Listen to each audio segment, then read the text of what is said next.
Physics मतलब ही nature and natural phenomena का study करना, और यही नेचुरल फिनोमेना हम लोग एक्सप्रेस करते हैं इन terms of relationships among the quantities involve. अब ये जो क्वांटिटीज इन्वॉल्व होती हैं, इन सब क्वांटिटीज को हम लोग मेनली बोलते हैं फिजिकल क्वांटिटीज।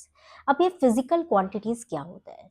देखो, फिजिकल क्वांटिटीज होता है all those quantities which can be measured directly और indirectly in terms of which the laws of physics can be explain.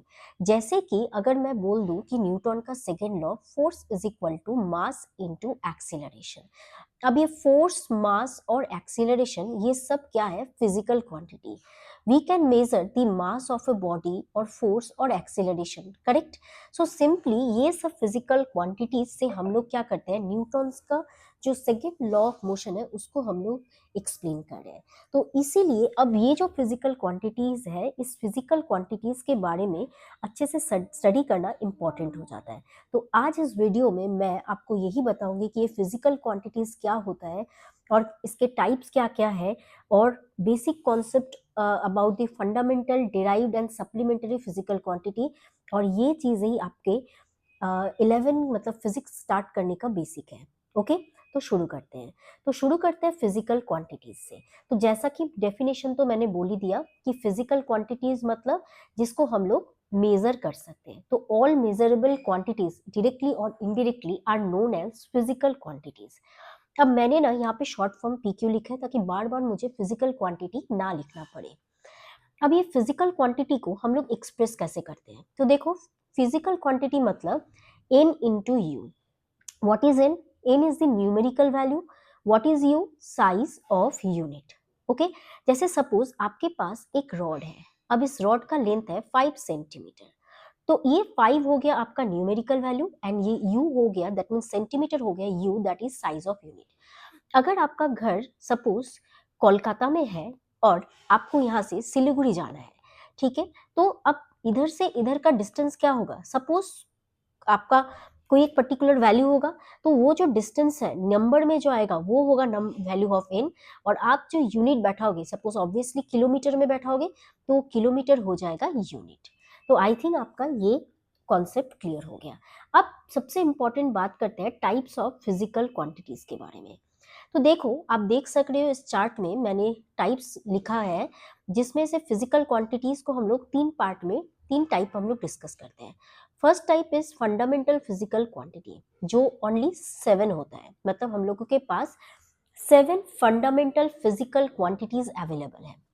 इसके बाद आता है डिराइव फिजिकल क्वांटिटी, जो बहुत हो सकता है, and last one is the supplementary physical quantity, जिसका नंबर ओनली 2 है। तो आप देख ही रहे हो, फंडामेंटल 7 होता है और सप्लीमेंट्री 2 होता है, और डिराइव अनगिनत होता है। ओके, तो शुरू करते हैं फंडामेंटल फिजिकल क्वांटिटीज के साथ। तो देखो, फंडामेंटल फिजिकल क्वांटिटीज मतलब जो फिजिकल क्वांटिटीज और किसी के ऊपर डिपेंड नहीं करता है, they are independent of the other physical quantities.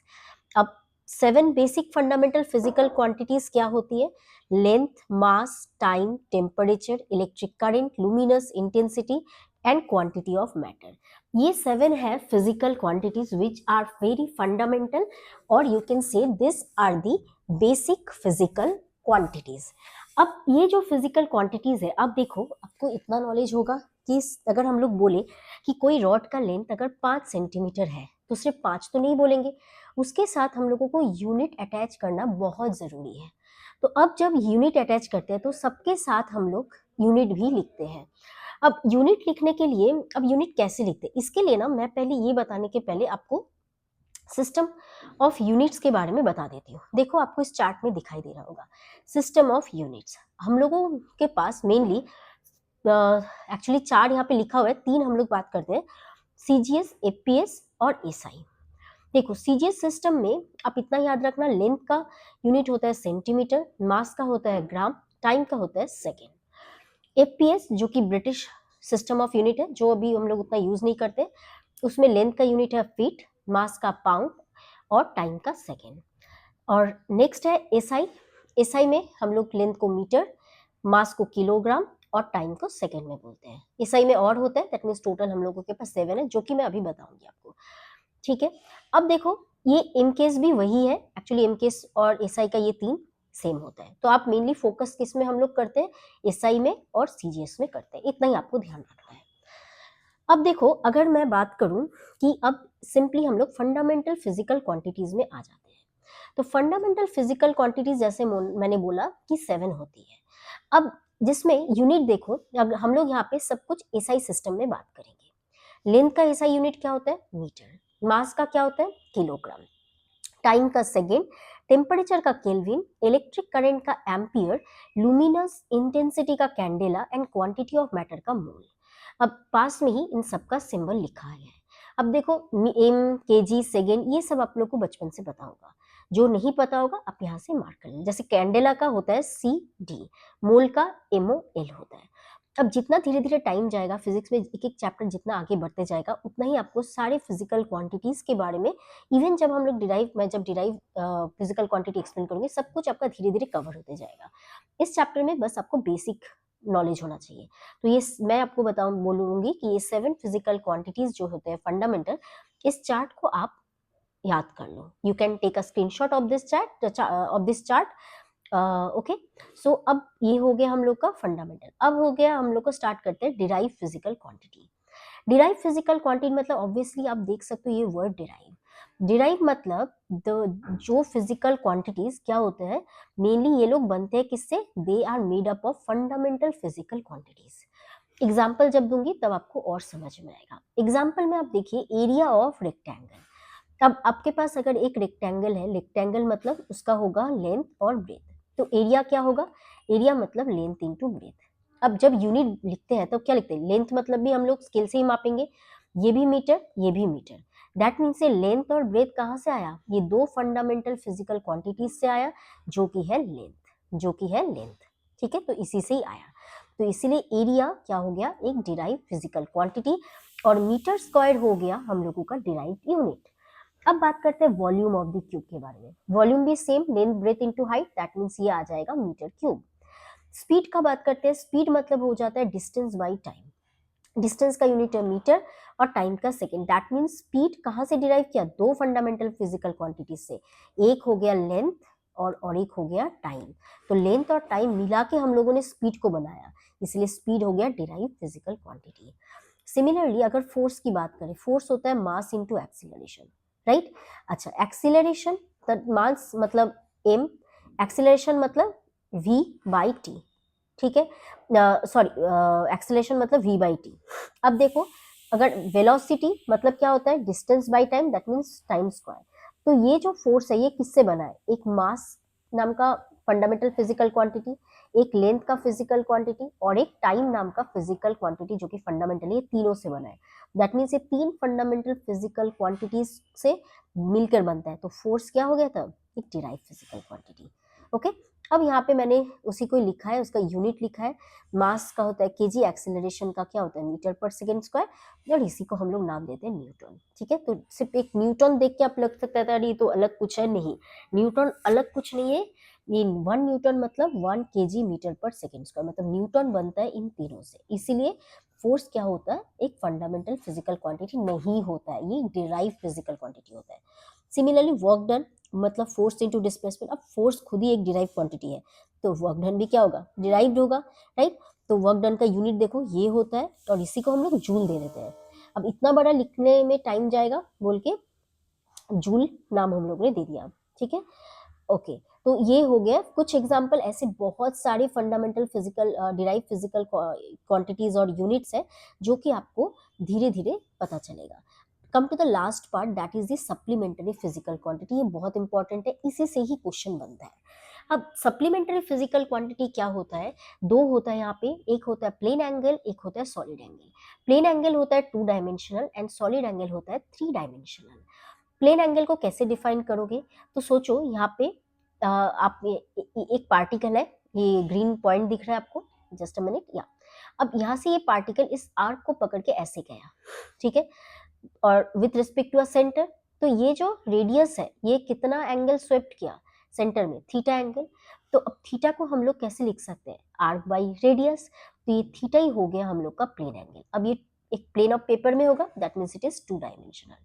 इसका अगर यूनिट देखें तो यूनिट है रेडियन, एसआई यूनिट, और हम लोग नॉर्मली डिग्री भी यूज करते हैं। डिग्री और रेडियन का रिलेशन बहुत इंपॉर्टेंट है। 360 डिग्री मतलब 2 पाई रेडियन, 180 डिग्री मतलब पाई रेडियन, 90 डिग्री मतलब पाई बाई 2 रेडियन। अब आपको कोई भी value they they, you can convert degree into radian by using this one. Okay okay, अब आते हैं सॉलिड एंगल में। सॉलिड एंगल क्या होता है? दिस इज 3 डायमेंशनल होता है। जैसे आप सोचो पार्टी हैट, है ना, पार्टी हैट ले लो, तो ये क्या होगा, पार्टी हैट में यहाँ पे जो एंगल बनता है वो होता है आपका सॉलिड एंगल। ओके, या तो आप ले लो एक फुटबॉल, ठीक है, फुटबॉल या वाटरमेलन ले लो। अब वाटरमेलन का सरफेस से अगर ऐसे एक एरिया आप काटो, और वो जो एरिया, वो सेंटर में, उस एरिया का हर एक पॉइंट, ठीक है, सेंटर में जो एंगल बनाएगा that is the solid angle. Okay, अब ये सॉलिड एंगल का फॉर्मूला क्या हो जाएगा तब? Surface area by radius square. That means इधर ये जो एरिया है ये हो गया एरिया ए, और इसका रेडियस आर है, तो surface area by radius square. Unit क्या होगा? देखो एक्चुअली में आप यहाँ पे एक बात देख सकते हो, जैसे थीटा का मैंने तो यूनिट फटाफट बता दिया, बट आपको क्या लगता है एक्चुअली में यूनिट है? नहीं, मतलब होना तो नहीं चाहिए, क्योंकि आर्क मतलब ऑब्वियसली और मेजरिंग लेंथ, तो ये भी लेंथ है, रेडियस मतलब ये भी लेंथ है, तो लेंथ और लेंथ कट के तो ये यूनिट लेस आना चाहिए था, बट हम लोग इसको एक यूनिट देते हैं जो कि रेडियन और डिग्री है। सिमिलरली हम लोग सॉलिड एंगल के लिए भी यूनिट देते हैं जो कि होता है स्टेरेडियन, जिसका सिंबल होता है एस टी। अब ये सॉलिड एंगल को समझने के लिए मैंने यहाँ पे एक चीज और बताया है। सपोज ये मैंने बताया आपको वाटरमेलन या फुटबॉल ले लो, और यहाँ पे कोई एक एरिया एज्यूम कर लो, इस एरिया का हर एक पॉइंट इस सेंटर ऑफ द स्फीयर में जो एंगल बनाएगा, ये एंगल, इसी को हम लोग बोलते हैं सॉलिड एंगल। ओके, इसको ओमेगा से डिनोट करते हैं। तो ओमेगा का फॉर्मूला हो गया ए बाई आर स्क्वायर। अब पूरा स्फीयर को अगर हम लोग कंसिडर करके whole of the sphere centre में कितना एंगल बना रहा है, तो देखो पूरा स्फीयर का रेडियस होगा 4 पाई आर स्क्वायर, ठीक है, तो 4 pi r square by r square मतलब 4 पाई एंगल बनाएगा for the whole sphere at the center. What is the value of the angle? That is the 4 pi. So ये है हो गया हम लोग का mainly fundamental physical quantity, derive physical quantity और supplementary physical quantity. That means we have covered completely the types of physical quantity. और एक बार बता दो फिजिकल क्वांटिटीज क्या होते हैं? फिजिकल क्वांटिटीज ऐसे क्वांटिटीज होते हैं जिनको हम लोग मेजर कर सकते हैं by using an instrument directly और इनडायरेक्टली। ओके, और इसी फिजिकल क्वांटिटीज के टर्म्स में हम लोग क्या करते हैं? लॉस को एक्सप्लेन करते हैं। ओके, अब देखो इसी के ऊपर बेस किया हुआ हम लोगों के पास है एक PYQ जो कि नीट 20 में आया हुआ है। अब देखो क्वेश्चन क्या है? The angle of 1 minute in radian is nearly equal to what? तो 1 मिनट को आप लोगों को किस में कन्वर्ट करना है? रेडियन में कन्वर्ट करना है। तो how you can do this? तो इसके लिए छोटा सा एक नॉलेज का जरूरत है कि 1 डिग्री होता है 60 मिनट। ओके, ये डिग्री है, ये मिनट के लिए हम लोग एक डैश सिंबल यूज करते हैं। तो 1 डिग्री हो गया 60 मिनट, और 1 मिनट हो गया 60 seconds. 1 minute is the 60 second. Okay, अब आपको क्या कन्वर्ट करना है? You have to convert 1 minute in radian. 1 minute in radian. अब देखो 1 मिनट मतलब क्या होगा? 1 मिनट को अगर आप डिग्री में कन्वर्ट करो तो क्या होगा? 1/60 आपका डिग्री आ जाएगा। करेक्ट? ओके, अब 1/60 अगर डिग्री आ गया, मैं आपको हिंट दे रही हूँ, अगर ये डिग्री आ गया तो अब आप इसको डिग्री को आप रेडियन में कैसे कन्वर्ट करोगे? इसके लिए भी आपके पास है, मैंने एक फॉर्मूला बताया आज ही कि 180 डिग्री मतलब होता है पाई रेडियन। 180 डिग्री मतलब होता है पाई रेडियन। तो 1 डिग्री कितना होगा और 1/60 डिग्री कितना होगा? ये आप अगर कैलकुलेशन करो 1 डिग्री कितना होगा और 1/60 डिग्री कितना होगा, ये अगर निकालोगे तो आपका आंसर आ जाएगा ऑप्शन बी आ जाएगा। ओके, तो आज इस वीडियो में हम इतना ही बात करते हैं। ऐसे ही मैं बहुत सारे शॉर्ट वीडियो लेके आऊंगी जिससे आप लोगों का बहुत ही कम टाइम में चैप्टर को मैं कवर कर सकूं, और विथ एवरी वीडियो हम लोग after completing the class we will discuss some previous year question of NEET exam.